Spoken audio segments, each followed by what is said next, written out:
Hello, and welcome back to From Cookies to Closings. It's our podcast here. I'm Nicole Wilkie from the Red Dog team, and I'm joined by Natasha, Golas. I'm glad to be back. We haven't done a podcast in about like a month or two, so we're hopping back in to give you guys some more tips. So we're excited to try to catch up. I haven't really seen you much lately. Tell us, where were you? You disappeared for a little bit. I do disappear sometimes to New York City. Knicks and 4. I love New York City. We're always down there right now. The Knicks are in the finals. Yeah. So did you go to the game? I didn't go to the game. Okay. There was the two first games were away games, so I didn't have them down there. MSG was having a watch party, but I didn't go. I just stayed outside, had fun. Okay. It was very, very crazy being down there during such like a hectic time, but it's great to be around out there. Yeah, and it's nice that where we live in the capital region, you're able to just in a whim, like be like, oh, I feel like going to New York City, or I want to, take advantage of that cool, atmosphere with celebration with the Knicks being there. And it's cool talking to people down there about moving up here. Like trying to get clients from down there that are sick of being in such a busy, fast life, that they can try to move up here and be more calm and like get more like family time. I would say, like, whenever I talk to somebody down there, it's so fast paced for them. So it might be a big change, and they do like the idea of it, but some people need to stay in the city forever. Yeah, and convenience, I mean, if they work there, but they want to have a family up here and have a little bit more space and enjoy it different, they can have the best of both worlds, which is really great. Yeah. Wonderful. So it's great to be back in the studio here. I know that we took a little time off because around here we have long winters, and when the sun is actually out shining, we are out playing. You have to take advantage of it. Yeah, we've been out a lot exploring the cities. We've put together our YouTube videos on Albany, Troy, and different places. So Natasha and I have done that, but now we're back in the studio today, getting back real, talking about real estate that can help you. And I guess, Natasha, what's our topic for today? What are we going to talk about? Our topic today is going to be on if you were thinking of selling your property. And we'll give you a little bit of tips and what every seller needs to know before listing it. So when you are first looking to sell your property, yourself thinking, watching this video right now, like, where would you go? You would probably go to Google. Zillow. Yeah, you would probably go on Google and look up Zillow. Why? Because that's just in everyone's face all the time. And Zillow has a thing that's like a Zestimate. Zillow's estimates. It's like an estimate on a comp, like a property total or price, right? So when you go and use Zillow's estimate, that's exactly what it is. It's an estimate. So they're not going to know the true value of your home there's two ways it could go, honestly. Sure. One way could go, you did improvements on your kitchen or your bathroom, or you added a nice deck or anything that can add value. Zillow will not know that. You did not put in your information to Zillow. You did not tell anyone about that. So Zillow's a robot, guys. they will not know that you did that to your house. Who will know? Your agents, me and Nicole. We will know. We're real people. But there's also, it could be lower. Your estimate could be lower and you think, my property isn't this, or it should be higher or whatever. It's because you let your property depreciate over time. If there was any repairs or even things you may have not known of on the roof or anything, that's going to lower the value of your home. And Zillow has that set price that you think you're going to get. Yes. So when you call the agent like me or Nicole and say, hey, I want to list my house at this price. And then we it's our break job. your bubble a little bit, like burst your bubble. We don't want that to happen due to just basing it off Zillow. So you should really look into getting your agent and talking to them about everything. We need to come through to learn your property. First things first. Anyone can give Zillow, right? That's estimate, but it's not always accurate. And the importance is to invite us over so we can actually view your property. We need to be able to walk it and learn it and look at the conditions so that we can better guide you with a pricing strategy, right? So like you said, I like that you pointed out, sometimes sellers have lived in their home for decades and, they haven't had the funds or the means to, or the care to take care of certain things. To do it. So right. Things happen. Yeah. So like, you know, the furnace might be really old. There could be an active leak from the bathroom upstairs, you know, different things that have to get readjusted. Maybe the kitchen is as dated as, you know, when it was first put in. And on the other hand, you know, you could have just did, like you said, a full remodel of your kitchen, you know, that blows us away when we come in and we say, whoa, hold up, you know, don't look at this. We can get this for it, you know. Also acreage. Right? Did you put on a big garage? Do you have a 3-car garage now? Did you put a pole barn in the back? Do you have a pool now? In-ground pool, anything, a little pond, anything that can add enhancements. Value, Zillow's not going to know. So you need to talk to real people. And it's great for an estimate if that's what you want, a general price of what you can get so you know a little bit about what to talk to us about, but we'll give you the exact number. So. Yeah, we'll help you. Yeah. That's a good point. Yeah, so Zillow estimates, cool. Take it like a grain of salt. Yeah. Like cool, but you don't need cool. You need really good. Like you want to get your money's worth. You need an expert. Yes. The biggest mistake that sellers can make, in my opinion, is overpricing their property. A lot of the times we go to a listing appointment, we sit with the seller, we provide them with comparables and comps. We look at the condition of the home, we try to guide them, but ultimately, you know, seller, it is your property. You have the control. The final say. Yeah, of pricing your home. So we're there to market it and try to sell it as best as we can. But big mistake if you misprice it. Yeah. Another big mistake I would say is curb appeal. A lot of the times sellers don't think it's that important to rake the leaves or pull out some weeds or put some fresh seasonal flowers in. It really does make a difference. You know, buyers are pulling up to... Just like curb appeal in general when you're driving by a house. What do you look out? The outside of the house, you're going to want to feel like you like the image or like the... You want to, it's inviting. You want to go into the house. Yeah, that's what I was going to say. That feeling is there. So as soon as the buyer either drives by, like you said, good point, or pull into the driveway for a showing, it's got to catch their emotion. It's got to catch their eye, and they have to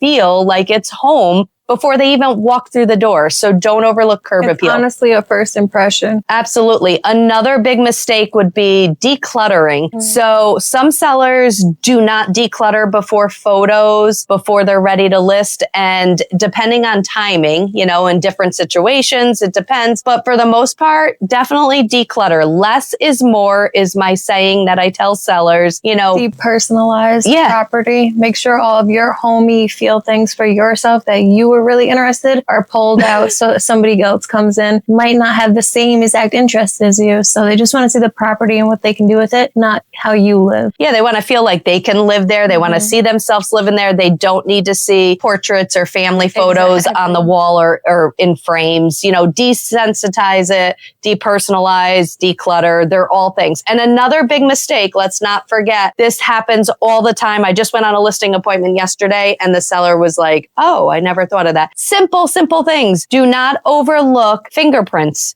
Fingerprints on doors. White doors will collect dirt, right? So wash your doors. Get a little Mr. Clean eraser or scrub those doors. Anything that's a high touch point, make sure you're washing or cleaning. So that includes light switches, people. Our eyes and our hands go to light switches when we show a property. So make sure that they're clean. It's a very simple, easy thing to do. Don't overlook dusting fixtures like light fixtures, baseboards. Clean those appliances. Believe it or not, people will open up a refrigerator just to see the size of it. They always do that. I don't know why. Well, it's conveying with the house. And they're cool and they want to open it up. They want to see. You know, appliances are presentable. Pantries, organize it if you can. Closet, take out 50% of your clothes and make it look like the closet is bigger than it is. Pack it away. Yes. Seasonal items, pack that stuff away. Nobody needs to see it. Be ready. Don't make these mistakes. Another thing that we are going to speak on today is the topic of how important pricing your property really is. Well, there is 2 ways to go about listing your property at the right price. You can go on... Basically, you can go on like emotion. I would say like sellers, a lot of the times when we attend our listing appointments, sellers are like, oh, let me tell you about the house. I grew up here. Or my father built this home. And so they are driven through family, their emotions and this and that they think their house is way more than it truly costs for. So they're going to price it really high, and then it sits on the market for a little bit. After a while, it's sitting there, no hits are happening. You're going to have to either reduce the price anyway, or it's going to be just like a stale listing where it's like, if it sits more than around here in the capital region, houses, if they're priced right, they're technically selling within the first 2 weeks. A lot of the times multiple offers are still happening here, guys. I mean, we are in a hot market still. That would be the strategy number 2 to go. Yes. On to get multiple offers, the best route is to list your property under the price, like the average market price, just a tiny bit. And we can get you that price by doing a comparable market analysis in the area of where you are selling. We'll get you an average price of what it would be, like a margin number, and you come up with your own pricing number on how you feel. And then if you underprice it, what happens is it really drives serious buyers all at once, quick, into your property. And they're like walking in, whether it's an open house or they're all coming and they're interested. And it's going to drive that sense of urgency. So multiple people are coming, and that's what brings your multiple offers. Yeah.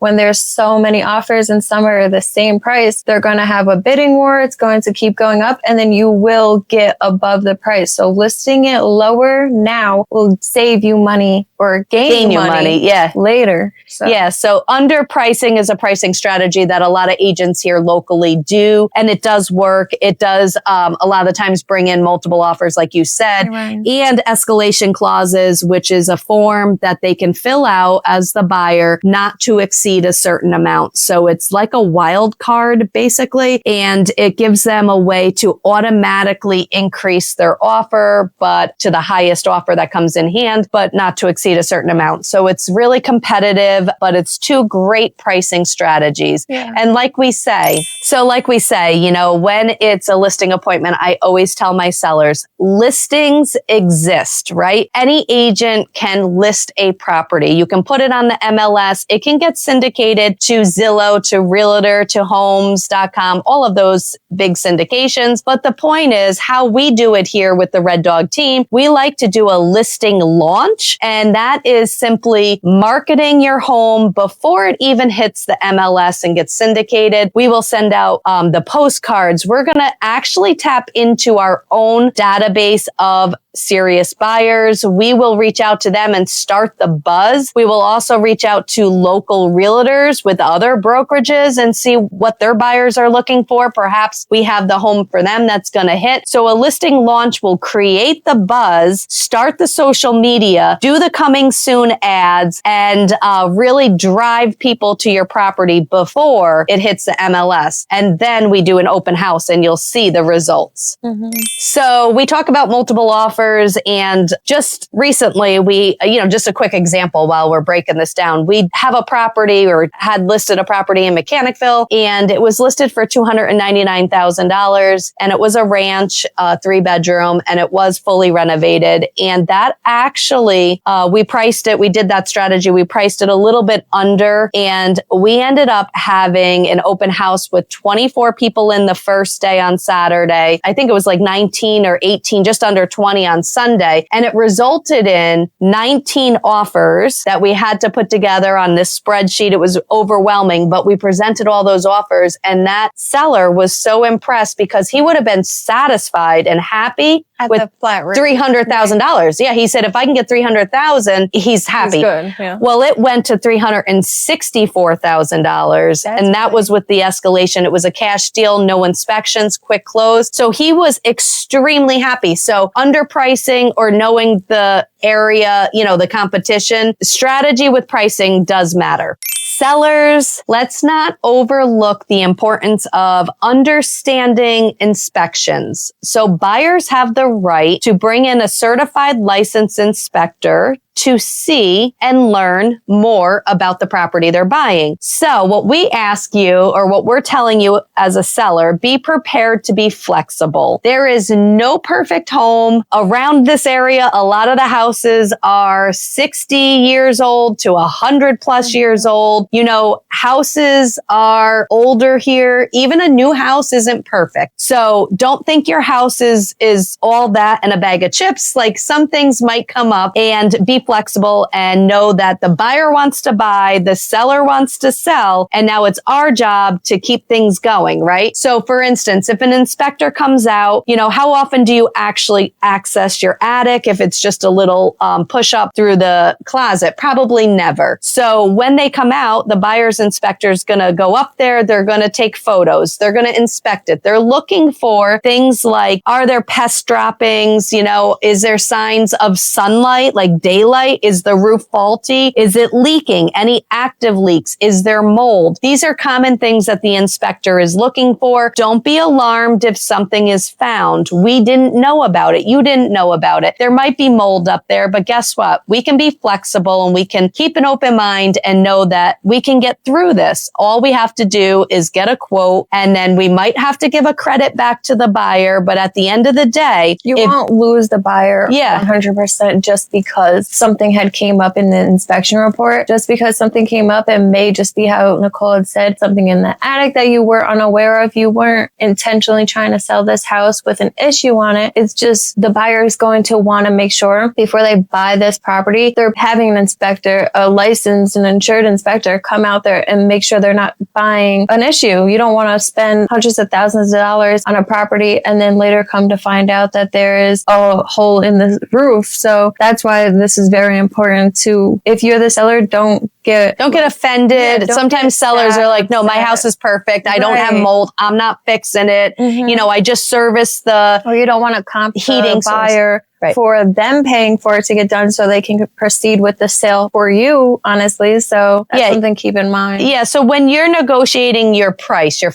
actual offer, I always tell sellers, listen, be prepared, right? This price that comes in might not be your final walk away sales price, right? Yeah. Because you might be giving a credit if something is found that you don't know about. And again, after the offer for the certain price is 100% accepted. Like that is an accepted offer of whatever price. But then during the process of closing, something happens. The price that you in your mind agreed to may be deducted by some issues. So now is a little bit into appraisals. And they are similar to an inspection, but very different at the same time. So an appraisal is where you're getting your lending from. The bank will send out somebody to come and check the property. And when I say check the property, they have specific requirements for specific loans, like an FHA loan, a VA loan, or a USDA loan. They have requirements that need to be met. They will be going out checking for like chipped paint, detached broken garage. Yeah.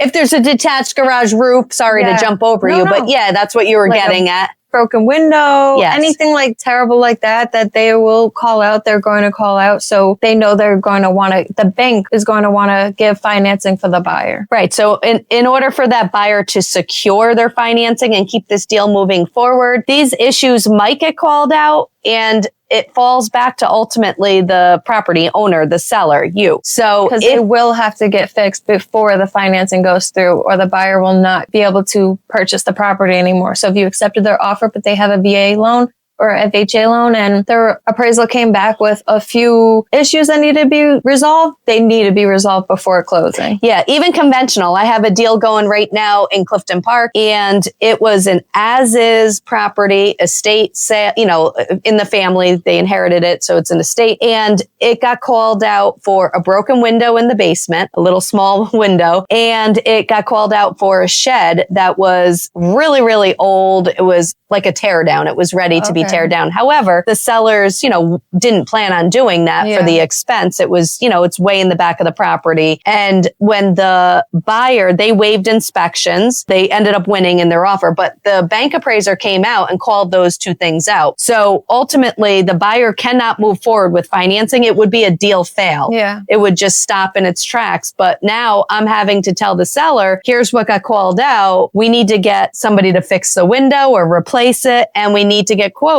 on a demo to take down this shed. they're not happy, but that's how it went. A lot of times with the bank too, or with an appraisal, is when something is called out, you can't go down and just fix it yourself, being the seller. You will need to call somebody who is licensed and insured to come do that repair most of the time. Depends on what the work is. I mean, if it's chip paint, you can go paint it. You can do different things. I had a gas line. We needed a cap off, and my personal brother knows how to do that. I could have easily called him, but the bank said, nope, we will not get financing unless we have a letter from the actual person that can be certified or licensed on doing licensed that. And insured. That's what I was trying to say. Yeah, all different situations. I guess the point here is, again, I'm going to say it. Don't get overwhelmed. Don't get overwhelmed. That's a good point. And be flexible. Yes. There's no, we can look at your property, but we don't know what the appraiser's actually going to call out. Every appraiser does things different. And it's amazing how some properties, things pass by and there's no issues. And then other properties, a different appraiser comes out and, cites things. Right. I mean, I've had an appraiser actually spend almost 2 hours at a property, pulling out appliances, looking behind it. I mean, so some are really, really, really detailed and may cause problems. Others are very lenient. 20 minutes, they're in and out. The report is done and, financing gets approved. So stay flexible. Sellers, pay attention. Time kills deals. Okay. So hear me. I've had this just happen and we got an offer in hand presented to us. Sellers reviewed it. They thought because they got an offer on the second day of their home being listed that perhaps it didn't marinate enough out into the MLS world and enough buyers haven't seen it or given it a shot. So sometimes what happens is if you don't take the first offer that you get, it may dry up, right? So I've seen that firsthand. Sometimes the first offer is all you're going to get for many weeks or months later. It depends on your timing, but let's just say time kills deals. If you don't respond back to that offer, I've had a seller think that they can sit on the offer and just let it wait. Let's give it another week. Yeah. Doesn't work like that. They have a time period on the offer where it expires. It's common courtesy to get back to these buyers. Think about it. The buyers are emotional. They want to buy your home or your property. Give them an answer. You have 3 responses. I tell a seller this every time. You can accept the offer. You can reject the offer, or you can counter the terms or the price. So we talk about it, but you need to give an answer. Time kills deals. What happens is if you don't get back to that buyer, a new property gets listed. They're going to keep looking. Go find a new place. That buyer wants to buy a house. And if it's not your property, guess what? They're in a different direction. They're going to secure a home somewhere. Time kills deals. Attorney's approval is important. There's dates on a contract for a reason. Specific things too. Yes. You need to be going. Don't just sit back and be like, well, I'm not really sure. I'm satisfied. I don't know if I can sell right now. You chose to sell. You have a contract.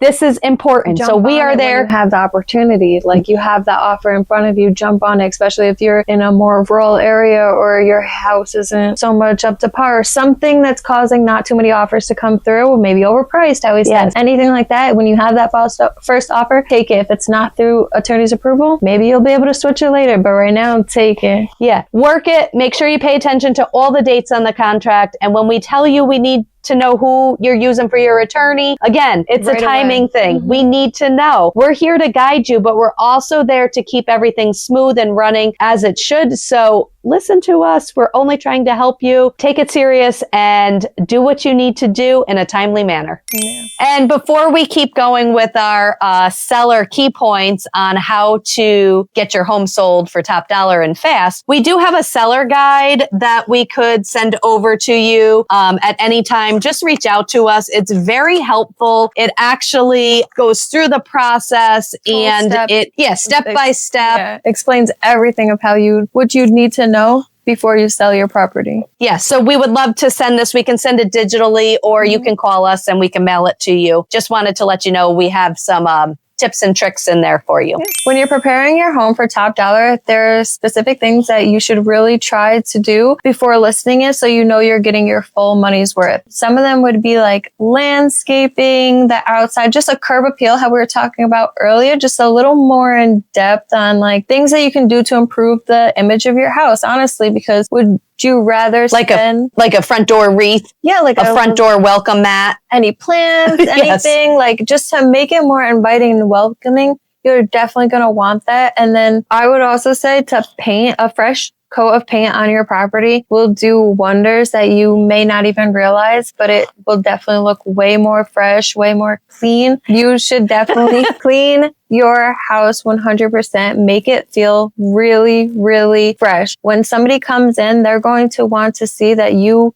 kept this property well maintained the whole time and that you're cleaning the windows. Yeah. Like you're getting in depth of things where they can visualize themselves living here instead of just being like, oh, or like walking on eggshells when they're walking around sometimes for a showing. Yeah. Sometimes feedback that we hear from buyers is I couldn't even take my shoes off to walk around or whatever. There's dog hair. There's this. Yes. There's that. It's horrible. Like I've had a dog before and I hated it. Honestly, the dog hair, my cat, I'll deal with 100%. But regardless of the point, make sure that is 100% picked up and just do a deep clean, whether it means, sometimes you're not in the best of health or the condition to do it. You might live out of state and it might be an estate that you inherited. But just building up some dust. Get a cleaner. Yeah. Get a couple of cleaners in, pay for that deep clean scrub because it will make a difference. They look at windows. Buyers will open up a window. So again, inside, is there dust in the windowsill? It's all the little things that people don't think are important, but they really are. If you have white cabinets, wipe them down because I can guarantee you there's finger marks on it or there's some dirt or food stains. So clean anything that you can do to improve it, just do that any way you can because I'd rather have a fresh and, light smell. Pay attention to smells, like you talked about pets. I have pets. Obviously, I have dogs. But we have to be more concerned when we are ready to sell. So, keep the smells as low as we can if possible. I mean, if you're a smoker and you smoke in your home, it is what it is. It's for the next buyer.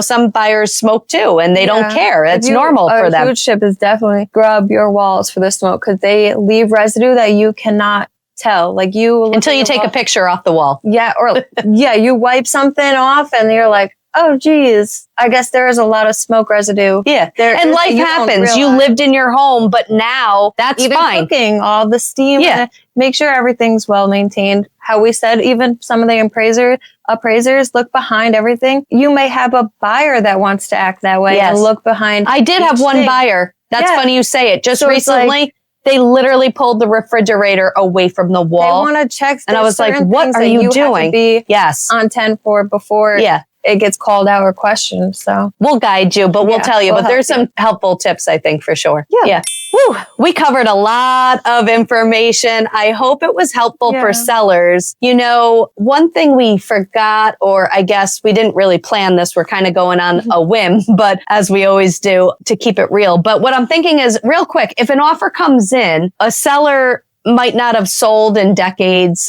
So they don't know the process. So I think we should just quickly say before we stop on this, when an offer comes in, it gets accepted. Then it goes to attorney's approval, which is typically a 3 to 5 day time period. That's where attorneys on both sides, seller and buyer, talk together and come up with an agreement. From that, it moves into inspections. If the buyer is choosing to do inspections, they will have that done. After inspections are satisfied and we work through issues if they come up, then the buyer's attorney will order title. The title search typically takes 2 weeks to come in, sometimes a little bit longer if they're backed up. After title, the bank is ordering, or kind of in sync, the bank is ordering their appraiser to go out. So the appraisal will be done. That typically takes 72 hours for the appraiser to get the report back over to the bank for review. And that takes them a couple of days to review it and give the thumbs up that it appraises for the purchase amount or higher. It appraises under, that's called an appraisal gap. And the buyer will have a problem getting financing because it's not coming in at the right price. So we have a couple of things we can deal with. We can either negotiate and the buyer can bring some money to the closing table and seller can decrease price. That's called compromising on that appraisal gap, or seller simply reduce the sales price because we know market value, the appraiser's only going to give it this much, or the buyer, if the seller's not willing to do that, the buyer can bring all of the funds to closing to cover the entire gap. But then after the appraisal, it basically goes to mortgage commitment. The buyer will then get their commitment or their blessing from their mortgage company saying that, yes, they commit to giving them the financing. And then after that contingency is removed, then it typically will go to a clear to close. And that's the 3 magic words that we all love to hear. Everybody loves to hear that. And then the closing gets scheduled. So the buyer gets a final walkthrough and then closing day. And all of these events are time managed. So you're not going to be waiting around. Sometimes hiccups happen and things get pushed back. But how Nicole was saying earlier with the appraisers or inspections, there is dates on every single thing for it to be done. So you aren't just waiting around as a seller. So hopefully this can help you as a seller not be so scared to get out there and sell your property. That's true. That's a good point that you brought up. Thank you. Because I was just trying to do that quick. But attorneys are there for a reason. So if inspections are dragged out because, there was mold in the attic and we now have to have days of waiting for a mold, assessment to be done and come out, get the quote and negotiate or whatever. Yeah, the attorneys can extend those extensions for inspections, etc. Same thing with mortgage commitment. It's like on a timeline. So as a seller, you're not just getting thrown into all these different steps and steps and steps. No, there is on your contract and the offer, there will be dates and times for each thing that has to be done. There's like a 5-day. Yeah, there's different timelines you'll pay attention to. And extensions can get granted. Like, don't be nervous. We're here to give you all these tips and tell you the process so it's easier for you to sell. What time is it? Cookie time! I stopped at Cookie Factory today and there wasn't a lot of bakeries open today. So we did go here. We're going to take them out. I'm going to show you. We have 3 flavors today, just so you know. I stuck with the traditional chocolate chip cookie. And then we have a fudge fancy, which is a cookie known for around here. Do you like those? Yeah. Isn't it like a classic for Cookie Factory? Yeah. Or no? I don't know if it's Bella Napoli or I think it's Cookie Factory that came up with it first. Anyway, I call it a fudge fancy. Some other places call it different things. They have people who imitate it. And then we have a raspberry like jelly type one, a shortbread cookie. So let's break them out and we'll give our review. All right. So we're starting with the fudge fancy. Look how nice that is. Okay. All right. Let's take a bite. I have had this before, but not in a long time, I think, from Cookie Factory. Well, maybe a few months ago. What do you think? I think it's pretty good. I think it's just like a fudge fancy, but for people who never had it, sorry. 1, 2, it's like a soft cookie, but not like a gooey soft cookie. It's like a hard soft cookie. You know it's like crumbly. Yeah, it's like I would say it's more like, it's not like a shortbread. And it's not dry. One of those dry, crumbly like. No, it's not dry, but it does crumble. And I don't know. It's a fudge fancy. It's like vanilla and chocolate. Yeah, and the fudge on there is like really nice, rich. And the fudge is like the best part. Yeah.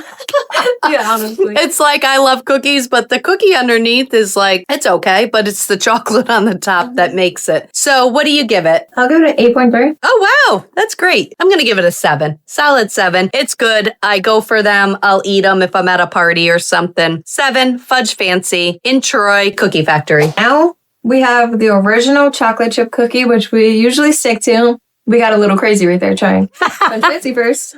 All right. Break. Mm-hmm. Wow. We broke our chocolate chip cookie. Let's see.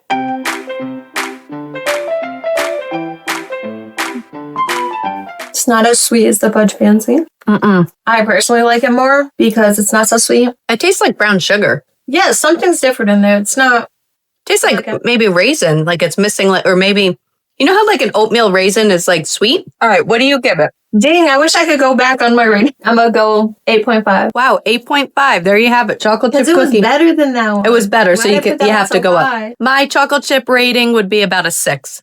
I found it to be average. I probably wouldn't even crave that cookie again. Really? Okay. We definitely like different things, so Our taste buds. Definitely do though, because I hate all the sweet stuff. So funny thing is Natasha doesn't even like sweets. And so since our podcast is from cookies to closings, as you know, we do these cookie reviews, and I do try to find, different bakeries or places. Break mine into small little things. She doesn't even want to try, she doesn't go for sweet. I like the vibes of being here at Leaving. So. And I love cookies, so I don't know. Her ratings, I don't know if you want to go by them. No, I'm just kidding. Let's try this. I think it's like a raspberry style shortbread cookie. We're gonna see. I have a feeling. Oh no, it shouldn't be the same cookie as that fudge fancy. I hope. I wonder if they make the same thing and then just put different topping on it. So get into it. Let's try it. First of all, I have jam all stuck in my teeth. I feel right now. Like if I were to look, there it is. I can't get it off my teeth. I know. It's like toothpaste stuck on my teeth. I don't love that. I don't think I'll go back for a second. I was supposed to do like 3 bites, but I'm still trying to clean my teeth off from the jam. I feel like eating like a melted Starburst or something. Yeah, I feel like the cookie, dry, already no flavor. Pretty average cookie. And the top, I feel like, honestly, it was like a Swedish fish that was melted down. Yes. Because it stuck so much. Like very artificial is what I was expecting it to be. Different. This one, I would probably honestly give it a 1.2. Yeah, I'll probably give this a 2. All right, there you have it. Honest cookie reviews. I don't know what to tell you. We don't. And I feel like sometimes we haven't found really a 10 cookie yet. Oh, I think I have my 2 favorites. I mean, I would have loved to have gone back there and done them again just because. Connie's one you love their cookie. Who, Connie? I love Connie's on Broadway in Troy. Delicious cookie. I actually seen a 518 Foodies. Have you seen that before? Yeah. Oh, yeah. They posted. They said it was the top chocolate chip cookie. Maybe we try it. From where? I don't know the name. I'm gonna okay, that's your homework. Yeah. Okay, because now you're bringing it up to me. If there is the best chocolate chip cookie. No, like the girl got up and walked, like she like took a bite and was like, this. Okay, so the next podcast, you hear it here first. Natasha. Are we going to we'll be going barbecue food place. Okay. Well, we'll eat barbecue too while we're there. We'll figure out where that cookie is because we would love to at least give you a good option to go get some delicious chocolate chip cookies. Again, we try to focus on the original. Today was just a little plus we threw in there. So that's our cookie review for today. Okay, guys, I hope you enjoyed this episode and I hope you as the seller found it beneficial for selling your property. And if you regardless, if you need to sell it now or if you want to sell it later, like a year, we're here to help. We're here to answer any of your questions and give you the best tips on how to sell it. We're here for you. Reach out anytime. I'm Nicole Wilkie, and that's Natasha Golas, and we're here for you. So sellers, let's get ready and let's get your home ready for the market.